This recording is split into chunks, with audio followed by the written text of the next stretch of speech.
दोस्तों नमस्कार। आप देख रहे हैं सत्य हुंकार। मैं आपका दोस्त सत्यपाल। मैं आज आपसे बात करूंगा कंज्यूमर प्रोटेक्शन एक्ट 2021 की उन विशेषताओं के बारे में जो आपके बिजनेस को ऊंचाइयों पे लेके जाएगा। एक कंज्यूमर के लिए, एक डिस्ट्रीब्यूटर के लिए और एक कंपनी के लिए किस तरह से ये कंज्यूमर एक्ट फायदेमंद होने वाला है। क्योंकि पिछले वीडियो में आपने हमें देखा, हमने बहुत सारी बातें की, लेकिन कुछ स्वार्थी लोगों ने जो वीडियो बनाया था, सवाल उठाए थे कंज्यूमर एक्ट को लेकर के, दो मुद्दों को लेकर के विशेषकर बात की थी। एक जीएसटी को लेकर के बात की थी और एक ये कहा था कि इस एक्ट के मुताबिक इंडस्ट्री पूरी की पूरी इलीगल हो गई है और आप बिल्कुल घर से मत निकलना, बाहर मत जाना। उस बात के ऊपर मैंने बात की थी आपसे। मैं 2 बार उस पर वीडियो बना चुका हूं, आपसे बात कर चुका हूं और अपनी तरफ से जो क्लियरिफिकेशन था वो मैंने दिया है और आप लोगों ने उसको समझा भी, अच्छे से सराहा भी। बहुत सारे लोगों के कॉल मुझे आए, इसके लिए मैं आपका शुक्रगुजार भी हूं। लेकिन उन 2 मसलों के चक्कर में हम इस डायरेक्ट सेलिंग की अच्छाइयों पर बात करने में नाकाम रहे, नहीं कर पाए, समय नहीं मिला, बीच में कुछ व्यस्तता थी। तो आज मुझे लगा कि मुझे इसकी कुछ विशेषताओं के बारे में बात करना चाहिए और मैं आपको बताऊं कि इस कंज्यूमर एक्ट से क्या फ़ायदा आपको होने वाला है, क्या फ़ायदा डायरेक्ट सेलिंग इंडस्ट्री को होने वाला है और क्या फ़ायदा आने वाले समय में होने वाला है। तो उन कुछ बिंदुओं के ऊपर हम चर्चा करेंगे, विशेष बिंदुओं को कोशिश करेंगे टच करने की। आप इस वीडियो को अंत तक देखिए ताकि आपको चीज़ें क्लियर हो सके। बहुत सारे कन्फ्यूजन भी अभी भी हो सकते हैं, वो शायद दूर हो जाएं। वैसे तो बहुत लोगों के कन्फ्यूजन दूर हो गए हैं जो कहते थे कि इंडस्ट्री बिल्कुल इलीगल हो गई है और वो कोर्ट जा रहे हैं, सुप्रीम कोर्ट जा रहे हैं। अभी तक तो सुनने में नहीं आया कि किसी ने कोई PIL दाखिल की हो, किसी ने कोई अपना विरोध जताया हो, कोई एसोसिएशन, कोई कंपनी, कोई हितैषी डायरेक्ट सेलिंग के जो तथाकथित हितैषी बनते थे वो आजकल चुप बैठ गए। समझ में आ गया होगा उनको, गलत काम करके, गलत मैसेज फैला के तो फिर पछतावा ही होता है। माफ़ी मांगना तो खैर बहुत बड़ी बात है। चलिए, आज मेरा समय ये नहीं है कि मैं उन पर आपसे बात करूं। मैं आज आपसे बात करूंगा कुछ विशेष बातों के ऊपर जो कंज्यूमर प्रोटेक्शन एक्ट में लाई गई है। पहली बात तो दोस्तों मैं ये बता दूं कि देखिए, ये जो एक्ट आया है ये कंज्यूमर के प्रोटेक्शन के लिए आया है, लेकिन कंज्यूमर प्रोटेक्शन एक्ट के सहारे डायरेक्ट सेलिंग इंडस्ट्री को बेहतर बनाने का ये एक्ट है। ये बात बिल्कुल ठीक है कि ये एक्ट डायरेक्ट सेलिंग को लीगल इलीगल बनाने के लिए नहीं है। ये कंज्यूमर एक्ट डायरेक्ट सेलिंग के कंज्यूमर को, डायरेक्ट सेलिंग के कस्टमर को सेव करने के लिए, उसकी हितों की रक्षा करने के लिए है, इसको लाया गया है। लेकिन डायरेक्ट इनडायरेक्ट डायरेक्ट सेलिंग बेहतर हो जाएगी, डायरेक्ट सेलर का फायदा होगा, कंपनियों का भी फायदा होगा। एक मैं रिसर्च कर रहा था, कुछ पढ़ रहा था, तो मैं एक खबर पढ़ रहा था चाइना के अंदर कि चाइना ने भी पिरामिड स्कीम को लेकर के डायरेक्ट सेलिंग को कंप्लीटली बैन कर दिया था कुछ समय के लिए और उसके ऊपर वो कानून लाए थे। और उसमें बहुत सारी ऐसी कंपनियों को जो दुनिया में बहुत बड़ा नाम किया, जैसे एमवे थी, एवॉन थी और भी बहुत सारी बड़ी बड़ी कंपनियां थी जो वहाँ काम कर रही थी, उन सारी कंपनियों को भी उस बंद का, उस बैन का भागीदार होना पड़ा। लेकिन अल्टीमेट कुछ समय लगा और एक लॉ आया। लॉ आने के बाद में कंपनियों ने उसके तहत काम किया, लाइसेंस लिए और काम शुरू कर दिया। नतीजा ये निकला कि एक ही साल में, अगले 1 साल में, एक्ट आने के 1 साल के बाद ही वहां का जो बिजनेस ग्रोथ था वो अप्रत्याशित तरीके से उसमें वृद्धि हुई। बहुत सारे डायरेक्ट सेलर्स ने बहुत बड़ी सफलता हासिल की और भी कई जगह ऐसा देखने को मिला है कि जहां जहां एक्ट आए हैं, कानून बने हैं, कुछ महीनों के लिए, कुछ समय के लिए दिक्कतें हुई हैं, लेकिन उसके बाद जो इंडस्ट्री ने तरक्की की है वो आश्चर्यचकित करने वाली है। इतिहास इस बात का गवाह है। मुझे पूर्ण विश्वास है, पूरा भरोसा है, जो ये एक्ट आया है इसके बाद हो सकता है 1-2 महीने थोड़ा सा आपको असहजता महसूस होगी, मुश्किलात आएंगे, क्योंकि जब का हम किसी चीज़ में सुधार करते हैं तो थोड़ी मुश्किलात आती है।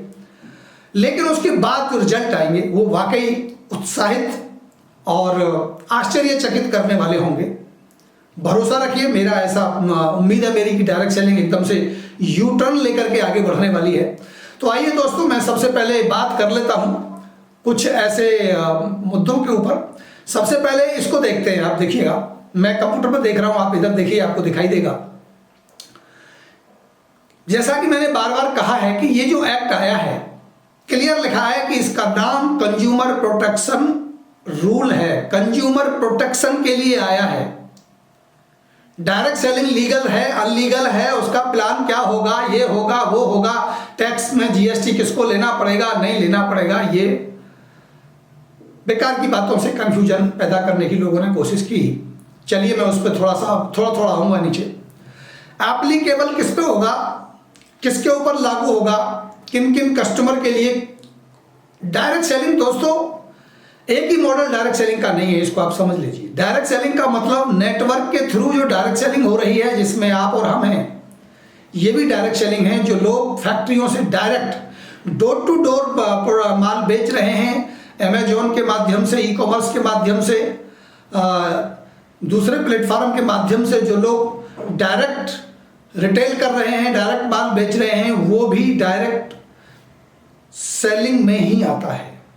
इसलिए इसमें लिखा गया है, इस एक्ट में ध्यान से देखिएगा एप्लीकेशन में, कि ये लागू होगा all goods and service bought और sold through direct selling. Direct selling के थ्रू जो भी सर्विस और प्रोडक्ट को लेकर के खरीद बिक्री करता है, उसके ऊपर ये लागू होगा। All model of direct selling. All model of direct selling का कुछ लोगों ने मतलब निकाला कि 2 लेग वाला, 4 लेग वाला, 5 लेग वाला, ये वाला, वो वाला। नहीं, ऑल मॉडल का मतलब है कि कई तरह के मॉडल डायरेक्ट सेलिंग में काम करते हैं। एक करता है जिसमें आप और हम काम करते हैं डायरेक्ट सेलिंग कंपनियों में, मल्टी लेवल मार्केटिंग, उसके ऊपर भी ये लागू होगा, उसके कस्टमर को भी ये प्रोटेक्ट करेगा। और कुछ ऐसे लोग भी हैं जो डायरेक्ट कंपनी से माल लाते हैं, बनवाते हैं, ट्रेड करते हैं और उसे सोशल मीडिया के माध्यम से प्रचार प्रसारित करके ऑनलाइन ऑर्डर लेके उनको डायरेक्ट प्रोडक्ट उनके घर पे भेजते हैं। वो भी मॉडल है, डायरेक्ट सेलिंग का ही मॉडल है, वो भी, उसको भी भारत सरकार डायरेक्ट सेलिंग ही मानती है। उसके कस्टमर पे भी ये नियम लागू होगा, ये उनके लिए भी बनाया गया है। ये केवल मल्टी लेवल मार्केटिंग वाली डायरेक्ट सेलिंग इंडस्ट्री के लिए रूल बनाया गया, ऐसा नहीं है। ये उनके कस्टमर पे भी लागू होगा जो ई कॉमर्स प्लेटफॉर्म से डायरेक्ट प्रोडक्ट बेच रहे हैं, उनके ऊपर भी ये सारी चीज़ें लागू होंगी। जो इसकी गारंटी, वारंटी और रिप्लेसमेंट की जो भी चीज़ें इसमें लिखी गई हैं। All direct selling entities offering good and services of consumable in India.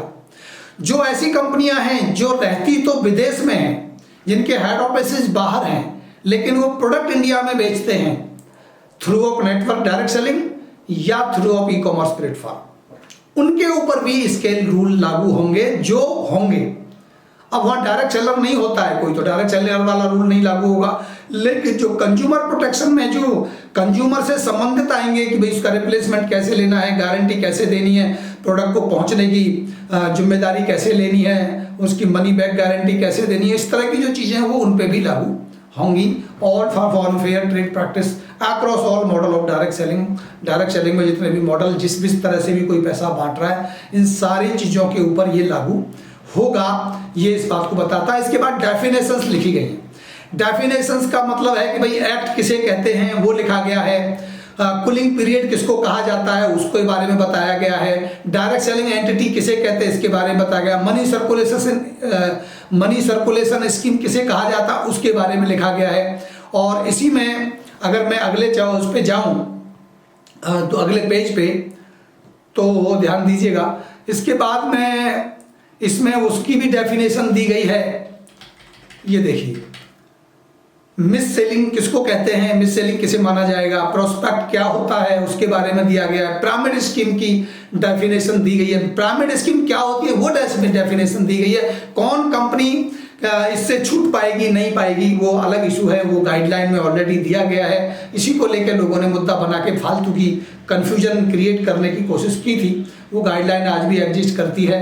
यहाँ केवल डेफिनेशन की बात हो रही है। सेलेबल क्या होता है, सेंसिटिव पर्सनल डेटा क्या होता है, स्टेट क्या होता है, उस सब की।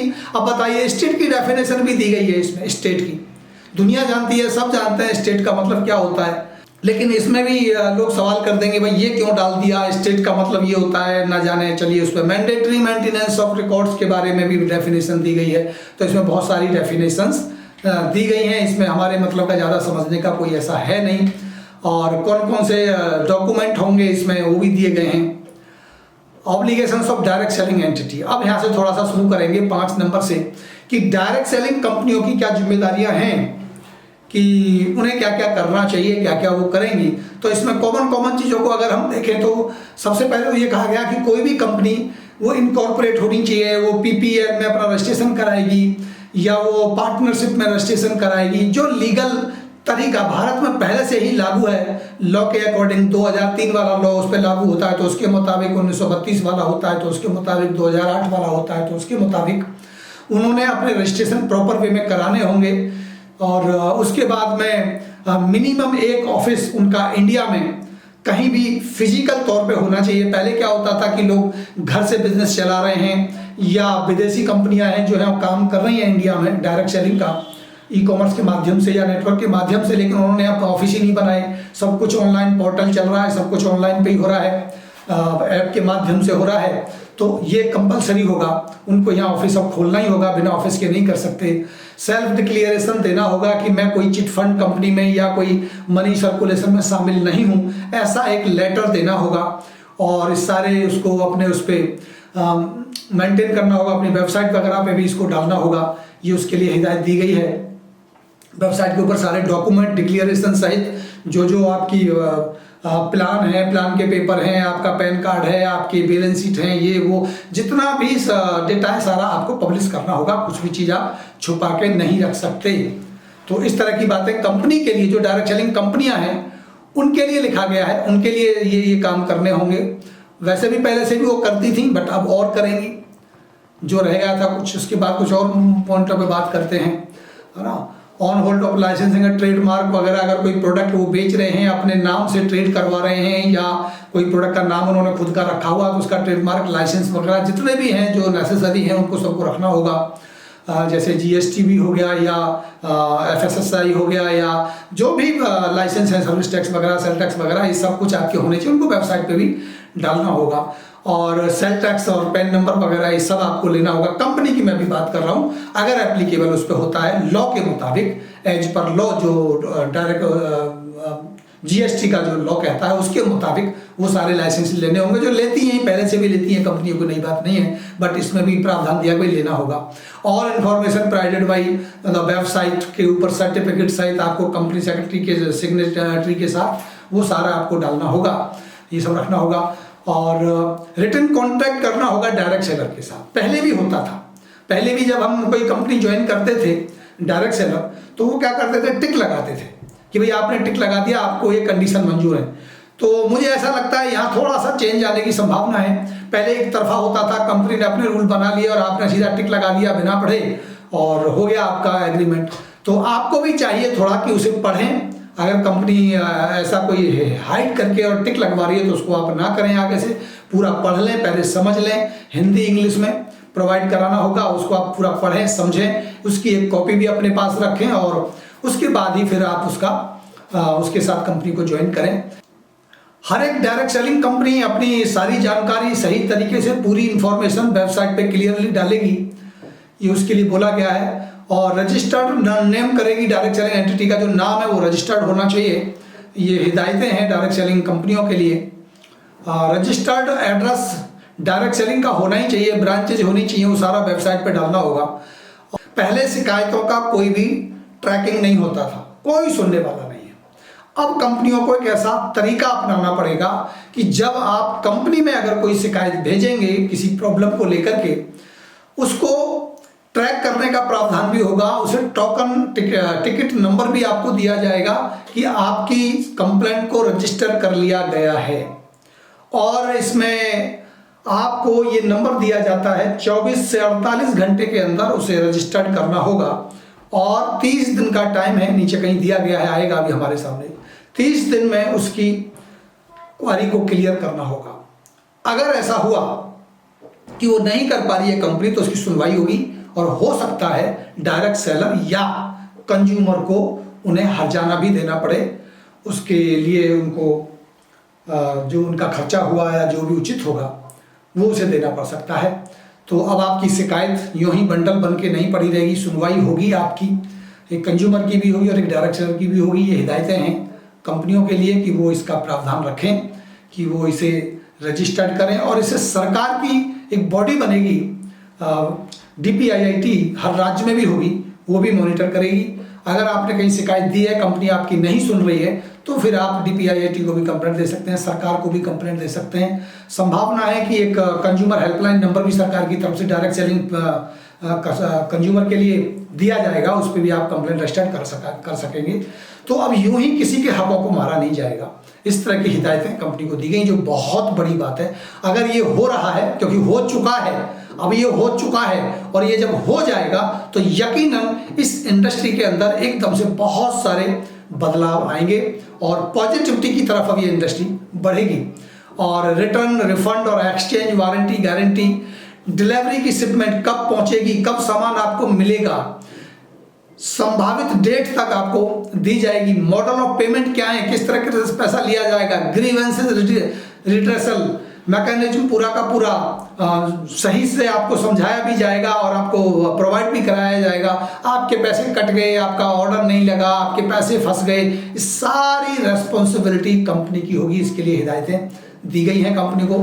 तो पहले हम पैसे कट गए और हमारा ऑर्डर भी नहीं लगा, और हम कंपनी में फ़ोन कर रहे हैं, कंपनी सुन नहीं रही है, बोले भेजेंगे, अब आप पैसे आए नहीं हैं, हमें नहीं पता कहाँ गए, प्रोडक्ट हमने तो भेज दिया, कोरियर वाले ने आपको पहुँचाया नहीं, कोरियर वाला जिम्मेदार होगा, हम क्या करें। इस तरह की जो प्रॉब्लम्स थी, प्रोडक्ट आया, वो फटा हुआ आया, लीक आया, कंपनी को फ़ोन कर रहे हैं, सर वापस कर दो, आपका प्रोडक्ट तो फटा हुआ आया है, लीक कर रहा है। बोलेंगे आपने वीडियो बनाया क्या, आपने खुद फाड़ लिया होगा, आपने गलत कर लिया। और कंपनियां अपनी सरदर्दी को आपके सर के ऊपर मढ़ देती थी, छोड़ के जान छुड़ाती थी, पिंड छुड़ाती थी। कभी कोरियर वाले का बहाना, कभी किसी का बहाना। रेस्पॉन्सिबिलिटी कंपनियां लेती नहीं थी डायरेक्ट सेलिंग की, अब सारी कंपनियों को रेस्पॉन्सिबिलिटी लेनी पड़ेगी। अब कंज्यूमर और डायरेक्ट सेलर के हितों का ध्यान रखा गया है, इसके लिए रेस्पॉन्सिबल होगी। इस सब की जिम्मेदारियां हैं, बहुत तरीके से इसको लिखा गया है। इसके बाद में आपका टोटल प्राइस, जो भी सर्विस या जो भी सामान बेचा गया है उसके अंदर पूरा क्लैरिफिकेशन होगा। हैंडलिंग चार्जेस क्या हैं इसमें, डिलीवरी चार्जेस क्या लगाए गए हैं, प्रोडक्ट कितने का है। ऐसे ही गोलमोल नहीं चलेगा। 2000 का डिब्बा बनाया, किट बना के दे दिया जी हमारा तो 2000 का है, उसमें एक एक प्रोडक्ट की डेफिनेशन क्लियर उसके रेट की होगी, उसमें पूरा बताया जाएगा कितना कुरियर चार्ज लगा, कितना पैकिंग लगा, यूं ही उसका रेट बना दिया, ऐसे नहीं चलेगा। इस सब की शिकायतें हो सकती हैं, ये सारी चीज़ें हैं। और correct complete information, pre purchase stage, बहुत सारी जो इंफॉर्मेशन है वो क्लियर कर देनी होंगी। छुपा के, घुमा के, गोल मोल करके कुछ भी आप अब नहीं कर पाएंगी डायरेक्ट सेलिंग कंपनियां। परचेजर का नाम, सेलर का नाम, description of goods of services, quantity कितनी है, ये सारी चीज़ें उस पर बिल्कुल क्लियर कट होनी चाहिए। एस्टीमेट डिलीवरी डेट, जो मैंने बोला था अभी ऊपर, वो क्लियर कट लिखा है कि estimated delivery date good of services, जो आप सर्विस या आप सामान खरीद रहे हैं उसका एस्टिमेट डिलीवरी डेट आपको दिनों 5 दिन में 7 दिन में आपको मिल जाएगा। Process of refund, warranty, product की वारंटी क्या है, क्लियर कट देनी पड़ेगी। पहले लोग गोल गोल घुमाते थे, हमने तो कब कहा था कि हम वापस करेंगे, अब तो हम तो रिप्लेस भी करेंगे, आप तो लेट आए हो, देखो ये खुदरा हो गया, इस पर तो आपने रगड़ लगा दी, इसकी तो आपने सील खोल दी। इस तरह की बातें नहीं चलेंगी। एक्सचेंज की और रिप्लेसमेंट की जो क्लियर कर कंडीशन देनी होगी, विश्वास देना होगा, भरोसा देना होगा, उस पर खरा भी उतरना पड़ेगा। ये सारी चीज़ें ध्यान रखी होंगी, टाइम टू टाइम लॉ के मुताबिक इनको आपको सही करना ही होगा। तो आते हैं अभी अगले मुद्दे की तरफ, और एक दो को पढ़ लेते हैं। आते हैं एक और अगले पेज की तरफ। नो डायरेक्ट सेलिंग एंटिटी, कोई भी कंपनी किसी गलत प्रैक्टिस करने वाली कंपनी के साथ काम नहीं करेगी, उसको नहीं अडॉप्ट करेगी, और कोई ऐसी प्रैक्टिस में कहीं भी शामिल नहीं होगी। उसका पहले भी उसको दिया जाएगा, उसने अपना डिक्लेरेशन देना है कि मैं किसी ऐसी चिट फंड या किसी ऐसी कंपनी में शामिल नहीं हूँ, और ऐसे किसी के साथ काम भी नहीं करना है। आइए आगे बढ़ते हैं। Every direct selling entity shall become a partner. किसके partner? The national consumer helpline of the central government.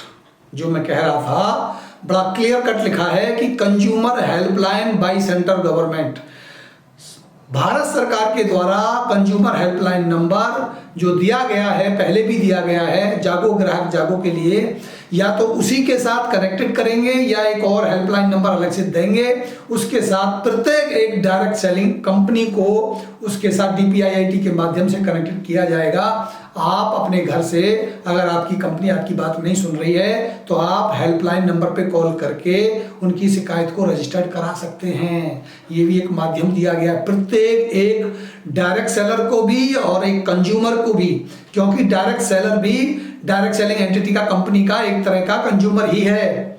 उसको भी वही प्राप्त होगी, उसको उस पर भी वही नियम लागू होते हैं दोस्त। तो बिल्कुल बहुत अच्छी बात होगी, अब किसी के साथ कोई भी गलत काम कोई कंपनी नहीं कर पाएगी, उसके हकों को नहीं मारा जाएगा। यही कारण है इस कानून को लाने का। और ये सारी की सारी मॉनिटरिंग करेगी आपकी सरकार, स्टेट की सरकार। अब देखते हैं ऑब्लिगेशन ऑफ डायरेक्ट सेलर्स क्या है। डायरेक्ट सेलर के लिए किन चीज़ों का ध्यान रखना पड़ेगा और उसकी जिम्मेदारी डायरेक्ट सेलिंग एंटिटी की भी होगी और डायरेक्ट सेलर की भी होगी। अब उसके लिए क्या हिदायतें हैं, आपके लिए क्या हिदायतें हैं, आपको किन चीज़ों पर ध्यान करना होगा, इस पर भी थोड़ा सा ध्यान डाल लेते हैं। आपको क्लियर कट बताना होगा अपनी आइडेंटिटी के साथ कि मैं किस कंपनी से आया हूँ, किस कंपनी से हूँ, और वहाँ आपका बिजनेस नेचर क्या है, एड्रेस क्या है, सब कुछ आपको पता होना चाहिए। अपनी कंपनी के बारे में पूरी की पूरी सही जानकारी आप देंगे। अपने प्रोस्पेक्ट के लिए कोई भी गलत इन्फॉर्मेशन घुमा फिरा के बात आप नहीं करेंगे।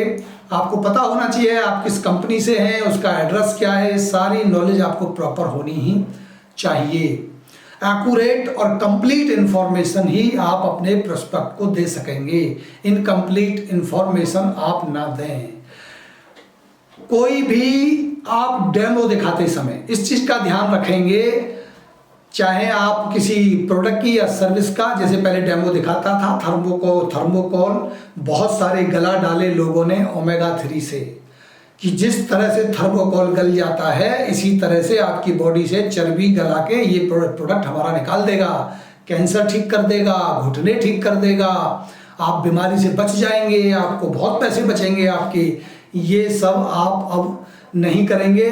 फेक कोई भी आप डेमो वगैरह नहीं दिखाएंगे। प्राइस को क्लियर कट बताएंगे, टर्म कंडीशन साफ सुथरी बताएंगे, रिटर्न पॉलिसी के बारे में जिक्र करेंगे, एक्सचेंज कैसे होगा, रिफंड पॉलिसी कैसे होगी, रिटर्न पॉलिसी क्या होगी, टर्म और गारंटी क्या होगी। ये सारी चीज़ें पहले तो आपको पता होनी चाहिए और उसके बाद आपको अपने प्रोस्पेक्ट को, संभावित ग्राहक को सब कुछ बताना होगा। अगर किसी ने ये शिकायत की आपके खिलाफ कि इसने मुझे सही जानकारियाँ नहीं दी थी और मुझे गुमराह करके, बहका के, चीट करके मुझे इन्होंने ज्वाइन करवा दिया इस कंपनी में, मुझे सही बातें नहीं बताई, गलत बातें बताई, तो आपसे जवाबदेही होगी। सरकार या आपकी कंपनी, डायरेक्ट सेलिंग कंपनी जिसमें आप काम करते हैं, उनकी जिम्मेदारी होगी कि वो आपसे इसके सवाल जवाब करेंगे और आपको इसका जवाब देना होगा। खास ले लेते हैं, कोई भी सर्विस या कोई भी सामान के लिए service tax registration, permanent account number registration, all applicable trade registration and license and comply with the requirement of applicable law. इसके ऊपर बड़ा कंफ्यूजन लोगों ने किया था कि आपको जीएसटी भी लेना पड़ेगा, पैन नंबर भी लेना पड़ेगा, सारे वो लीगल डॉक्यूमेंट आपको लेने होंगे जो लॉ के मुताबिक उस संबंधित विभाग से जो लॉ बनाया गया उससे संबंधित जो भी होंगे, जो लागू होंगे आपके ऊपर, वो आपको लेने होंगे। तो ये तो सभी कानून कहते हैं लेने होंगे, यहाँ भी लेने होंगे, लेकिन लॉ के मुताबिक लेने होंगे। अगर आप नए डायरेक्ट सेलर हैं, अगर आपका 20 लाख से सेल ज़्यादा नहीं हुई है, अभी 20 लाख ज़्यादा पे आउट नहीं है, तो फिर आपको नहीं लेना है सेल टैक्स। 20 लाख का जब पे आउट आपका मंथली हो जाएगा तब आपको sale tax number, GST number आपको लेना है, तो ये एप्लीकेबल होगा तो आपको लेना है। आपको हिदायत दी जाती है कि आपको क्या नहीं करना है एज ए डायरेक्ट सेलर। बिना अपॉइंटमेंट लिए आप किसी के भी घर यूं ही जाके धमक नहीं सकते, जबरदस्ती किसी के साथ नहीं कर सकते। अगर आपके पास आइडेंटिटी कार्ड नहीं है और आपने अपॉइंटमेंट नहीं लिया है और आप किसी प्रोस्पेक्ट को जाके बार बार तंग कर रहे हैं, उसे बार बार ज्वाइन कराने की फोर्स कर रहे हैं, और वो चाहे अगर तो आपके खिलाफ शिकायत दे सकता है, और हो सकता है कि आपके खिलाफ शिकायत होने के बाद आपकी ही कंपनी आपको टर्मिनेट कर दे या उसे करना पड़े, क्योंकि उसे उस शिकायत का निवारण करने के लिए 30 दिन मिलेंगे। 30 दिन में उसको उस शिकायत का निवारण करना होगा। तो वो आपसे जवाब मांगेगी, आप सॉरी बोलेंगे, क्या बोलेंगे, कैसे कंपनी उस पर अपना लॉ अपना नियम बनाएगी, वो कंपनी समझेगी। अभी कंपनी के लॉ आने बाकी हैं। कंपनी जो अपने रूल रेगुलेशन बनाने वाले हैं, कंपनियों के भी अपने होते हैं, वो बनाएंगे। तो आप कोई भी जब लिटरेचर प्रोवाइड कराएंगे प्रोस्पेक्ट को, तो उसे आप डायरेक्ट सेलिंग कंपनी के द्वारा अप्रूव्ड लिटरेचर ही देंगे। आप अपनी तरफ से प्रिंट करा के कुछ भी लेके नहीं देंगे। अपनी तरफ से ये नहीं करेंगे कि देखो ये बवासीर का इलाज है, ये देखो आपके दांतों में दर्द रहता है तो इसका इलाज है, एक प्रोडक्ट 100 बीमारियों पे काम करता है, ये बीमारी ये बीमारी ये बीमारी लिख दिया, प्रिंट करा दिया, अखबार में डाल दिया, घर घर पहुंचा दिया, प्रोडक्ट बिक रहा है। वो धंधा अब नहीं चलेगा। कंपनी लिख के देगी, डायरेक्ट सेलिंग कंपनी लिखेगी कि ये प्रोडक्ट किस काम आएगा। उसी के द्वारा जो लीफलेट बनाया गया है, उसी प्रमाणित लीफलेट को ही आप अब सामने वाले को देंगे। अपनी तरफ से कोई भी प्रिंट नहीं कराएंगे। अपनी विचारों से कोई भी प्रोडक्ट को प्रमोट करने के लिए आप लिटरेचर तैयार नहीं करेंगे और उसे नहीं देंगे लोगों को। अगर ऐसा आपने दिया तो आपके खिलाफ शिकायत हो सकती है। इस चीज़ का आप ध्यान रखें। जब सब कुछ जेन्युइन होने लगेगा कंपनियों के थ्रू, तो आपको भी अच्छा लगेगा और ये इंडस्ट्री पॉजिटिव होने लगेगी। कोई भी आपको प्रोस्पेक्ट को कोई भी लिटरेचर या कोई सेल का जो डेमो दिखाने वाला कोई प्रोडक्ट है, जैसे हम कहते थे ये किट ले लो डेमो दिखाने के लिए, आप इस तरह के कोई भी प्रोडक्ट नहीं बेचेंगे। कोई भी लिटरेचर उसको पैसे से नहीं बेचेंगे। अगर कुछ भी बेचना है तो कंपनी बेचेगी। कंपनी को भी वैसे मना होगी कि लिटरेचर वो नहीं बेचेगी, फ्री में ही प्रोवाइड कराना पड़ेगा। लेकिन आप कम से कम किसी भी प्रोस्पेक्ट को नहीं बेच सकते। ऐसा कोई भी लिटरेचर या कोई डेमो वगैरह करने का कोई इक्विपमेंट वगैरह भी आप नहीं बेच पाएंगे। इसका भी आप ध्यान रखें। तो इस तरह की कोई भी एक्टिविटी आप नहीं कर सकते। जो भी direct selling company online product order करके बेचेगी, उनके ऊपर वही रूल लागू होंगे जो रूल पहले ही 2020 में ई कॉमर्स को लेकर के बना दिए गए। ई कॉमर्स प्लेटफॉर्म के जो रूल हैं, जो 2020 में पहले ही बनाए जा चुके हैं। Consumer protection rule 2020 e commerce वालों के लिए बनाया गया था, अब डायरेक्ट सेलिंग वालों के लिए बनाया है। तो यहाँ वही रूल लागू होगा कि कब प्रोडक्ट पहुँचना चाहिए, कैसे पहुँचना चाहिए, नहीं पहुँचा तो रेस्पॉन्सिबिलिटी किसकी है, वो सारे रूल वहाँ लागू हैं। वो रूल सारे लागू यहाँ भी होंगे। और मनी सर्कुलेशन और कोई भी पिरामिड स्कीम में काम करने वाली कंपनियां काम नहीं करेंगी, जो भी पिरामिड में आती हैं। और as per guideline pyramid scheme में आने वाली जो प्रोडक्ट बेस्ड कंपनियां थी उनको उससे दूर रखा गया है, तो वो कर सकेंगी। इसमें कंफ्यूज बिल्कुल भी ना हो। इसको लेकर भी बहुत सारा कंफ्यूजन लोगों ने क्रिएट करने की कोशिश की थी। मॉनिटरिंग बाय स्टेट गवर्नमेंट, सारी चीज़ों को जो एक्ट में रखा गया है सबको मॉनिटरिंग करेंगी स्टेट गवर्नमेंट। भारत राज्य सरकारें अपना एक अलग से लोगों को लगाएंगी इस काम के ऊपर, और वो उस कंपनी को, डायरेक्ट सेल को, शिकायतों को सबको मॉनिटर करेंगे और लॉ को ध्यान में रखकर सारे काम किए जाएंगे। कन्वर्सेशंस ऑफ रूल वगैरह जो भी हैं, तो इसका आप ध्यान रखें। 90 दिन का इसमें टाइम मिला है। 90 दिन में सारी चीज़ें लोगों को ठीक करनी है। तो भ्रम से बचें, खुश हो जाएं और एक्साइटेड रहें कि आने वाले 90 दिन में ये चीज़ें लागू होना माना गया है। इसके बाद जो ये लागू नहीं किया होगा, उसके बाद जो काम करेगा, जो गलतियां करेगा, उसके खिलाफ शिकायतें होंगी, और वो शिकायतें ही इस व्यापार को शुद्ध करने का काम करेंगी। और हम भी तैयार हैं, आप भी तैयार रहिए। अगर हमें कोई भी अनियमितता मिलेगी, हम उस पर काम करेंगे। हम आरटीआई एक्टिविस्ट रहे हैं, तो हम सोच रहे हैं कि डायरेक्ट सेलिंग में रूल आने के बाद हम फिर आरटीआई का थोड़ा थोड़ा काम डायरेक्ट सेलिंग पे भी करेंगे, जानेंगे कंपनियां ये काम कर रही हैं, नहीं कर रही हैं, किसी का गलत तो नहीं हो रहा है। सब पे हमारी नज़र बनी रहेगी और हम आपके साथ हैं। हम आपके उज्जवल भविष्य की कामना करते हैं। डायरेक्ट सेलिंग बेहतर हो, हिंदुस्तान में तेज गति से आगे बढ़े, सबकी कामनाओं के साथ अभी मैं आपसे लेता हूँ विदा। और आगे हम फिर मिलेंगे कुछ ऐसे ही टॉपिक को लेकर के। नमस्कार।